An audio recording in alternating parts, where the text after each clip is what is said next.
നമസ്കാരം, ഞാൻ ഡോക്ടർ വിഷ്ണു ആർ.എസ്. ഞാൻ തിരുവനന്തപുരം പട്ടം SUT ഹോസ്പിറ്റലിലെ കൺസൾട്ടന്റ് നെഫ്രോളജിസ്റ്റാണ്, വൃക്കരോഗ വിദഗ്ധനാണ്. നമുക്കിന്ന് ഡയാലിസിസ് എന്താണെന്ന് നോക്കാം.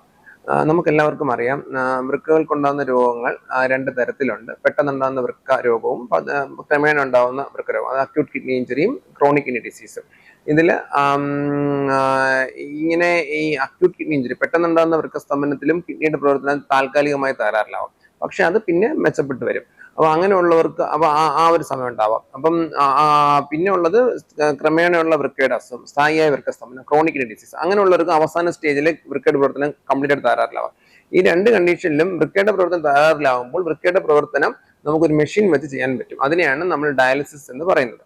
അതിൽ അക്യൂട്ട് കിഡ്നി ഇഞ്ചുറി എന്ന് പറയുന്നത് പെട്ടെന്ന് തന്നെ ഹോസ്പിറ്റൽ അഡ്മിറ്റ് ആകുമ്പോൾ പെട്ടെന്ന് തന്നെ ചെയ്യുന്നതാണ്. അത് ഹീമോഡയാലിസിസ്, രക്തം ശുദ്ധീകരിക്കുന്ന മെഷീൻ വെച്ച് ചെയ്യും.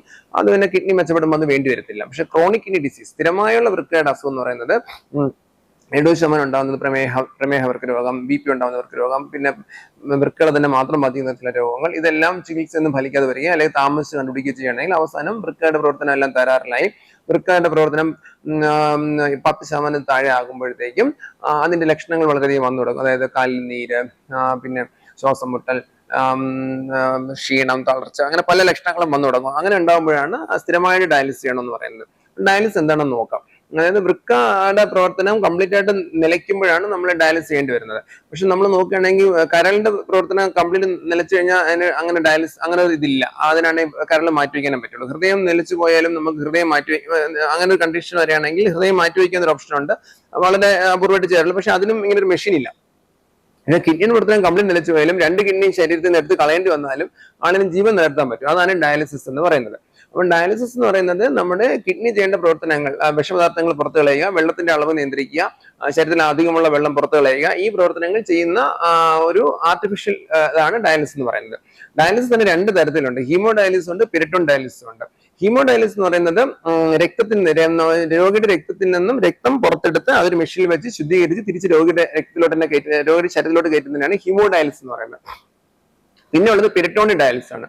പെരിറ്റോണിയൽ ഡയാലിസിസ് എന്ന് പറയുന്നത് നമ്മുടെ രോഗിയുടെ വയറിനുള്ളില് ഒരു ചെറിയ ട്യൂബൊക്കെ വെച്ചിട്ട് ആ വയറിനുള്ളിൽ ഒരു ദ്രാവകം, പ്രത്യേക തരത്തിലുള്ള ദ്രാവകം കയറ്റി അത് ഒരു കുറച്ച് സമയം നിർത്തി വയ്ക്കുമ്പം നമ്മുടെ വയറിനുള്ളിൽ അതിങ്ങനെ കിടക്കുമ്പോഴത്തേക്കും രക്തത്തിലുള്ള മാലിന്യങ്ങളെല്ലാം ആ ദ്രാവകത്തിലോട്ട് വരികയും ആ ദ്രാവകം നമ്മൾ പുറത്തെടുത്ത് കളയുമ്പോൾ രക്തത്തിലെ മാലിന്യങ്ങളെല്ലാം പുറത്തു പോവുകയും ചെയ്യും. അതിനെയാണ് പെരിറ്റോൺ ഡയാലിസിസ് എന്ന് പറയുന്നത്.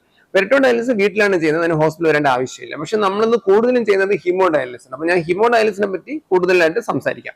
അപ്പൊ ഹീമോഡയാലിസിസ് എന്ന് പറയുന്ന ഒന്നുമില്ല, നമ്മുടെ ഇങ്ങനെ നോക്കുന്നത് ഇങ്ങനെ കിഡ്നിയുടെ പ്രവർത്തനം ഇങ്ങനെ മോശപ്പെട്ട് ഒരു ചില ഇത് കഴിഞ്ഞു കഴിഞ്ഞാൽ കിഡ്നിയുടെ പ്രവർത്തനം വളരെ പെട്ടെന്ന് മോശപ്പെട്ടു പോകും. അപ്പോൾ ഒരു വൃക്കരോഗത്തിന്റെ മേൽനോട്ട് നോക്കി പോവുകയും കിഡ്നിയുടെ പ്രവർത്തനം 20% താഴെയാകുമ്പോൾ ഡയാലിസിസിന് വേണ്ടിയിട്ട് രോഗി പ്രിപ്പയർ ചെയ്യുകയും വേണം. അത് ആദ്യം ചെയ്യേണ്ടത് ഒരു 6-7 ക്രിയൻ, ഒരു 7-8 ക്രിയനൊക്കെ ആകുമ്പോഴത്തേക്കും തന്നെ കിഡ്നിയുടെ പ്രവർത്തനം 20% താഴെയാവും.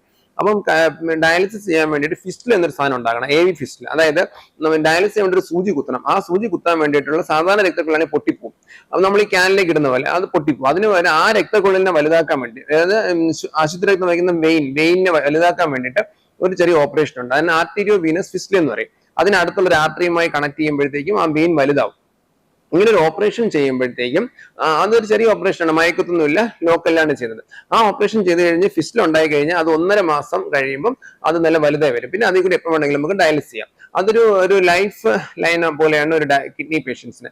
എപ്പോഴും ക്രിയാറ്റിൻ ഒരു 7-8 ലെവലെത്തി, ഇനി തിരിച്ചു പോകത്തില്ല, പെട്ടെന്നുള്ള ഫാക്ടർ ഒന്നും ഇല്ലെങ്കിൽ GFR എന്ന് പറയുന്ന കാൽക്കുലേഷൻ ഉണ്ട്. അത് പല വെയിറ്റ് പലതിനും ഡിപ്പെൻഡ് തന്നെ ഇരിക്കുന്നത്.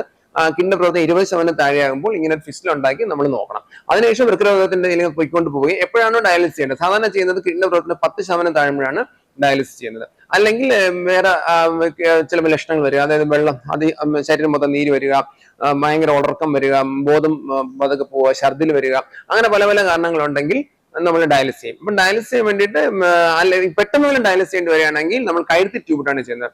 കഴുത്തിൽ ഇവിടുത്തെ രക്തക്കുഴലിൽ ഒരു കഴുത്തോ അല്ലെ കാല് രക്തക്കുഴലിൽ ട്യൂബ് ഇട്ടിട്ട് ഡയാലിസിസ് ചെയ്യും. ഇങ്ങനെ ഡയാലിസിസ് ചെയ്യുന്ന മെഷീനിലോട്ട് ഇതിനെ ചെയ്തിട്ട് ഡയാലിസിസ് മെഷീൻ ഇതിനെല്ലാം പ്യൂരിഫൈ ചെയ്തിട്ട് ഉള്ളിലോട്ട് കടത്തും.